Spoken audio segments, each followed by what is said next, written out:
Federal bank ATM எப்படி வீட்டிலேருந்தே bank போகாமல் apply பண்ணுறதுன்னு பார்க்கலாம் வாங்க. அதுக்கு முதல்ல உங்களோட ஃபெட் மை மொபைல் ஆப்பை ஓப்பன் பண்ணிக்கோங்க. ஓப்பன் பண்ணிட்டு இந்த மாதிரி பாஸ்வேர்டு கேட்கும், பாஸ்வேர்டு போட்டுக்கோங்க.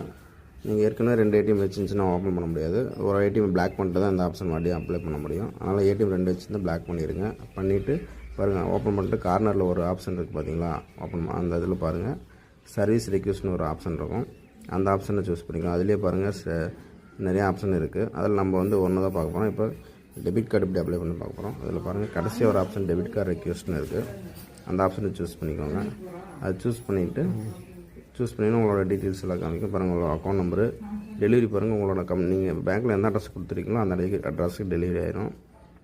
அது கொடுத்துருங்க. முதல்ல பிரான்ச்சுக்கும் கேட்டிருந்தாங்க, அந்த ஆப்ஷன் இப்போ எடுத்துட்டாங்க போல். ஒன்லி டெலிவரி மட்டும் தான் நம்மளோட அட்ரஸுக்கு பண்ணிவிட்டு ப்ராசஸ் கொடுங்க. ப்ராசஸ் கொடுத்து டேர்ம்ஸ் அண்ட் கண்டிஷன் கேட்கும். அதை கிளிக் பண்ணிட்டு ப்ராசஸ்ன்னு சொல்லி கொடுங்க. பண்ணிங்கன்னா பாஸ்வேர்டு கேட்கும். பாஸ்வேர்டு போட்டிங்கன்னா சக்ஸஸ்ஃபுல்லாக அப்ளை ஆயிரும். நான் ஏற்கனவே அப்ளை பண்ணியிருக்கனால எனக்கு அப்ளை எரர்னு சொல்லி காமிக்குது. நீங்கள் அப்ளை பண்ணுங்கள், கண்டிப்பாக சக்ஸஸ்ஃபுல்லாக வந்துடும். இந்த வீடியோ பிடிச்சதுன்னா நம்ம சேனலை சப்ஸ்கிரைப்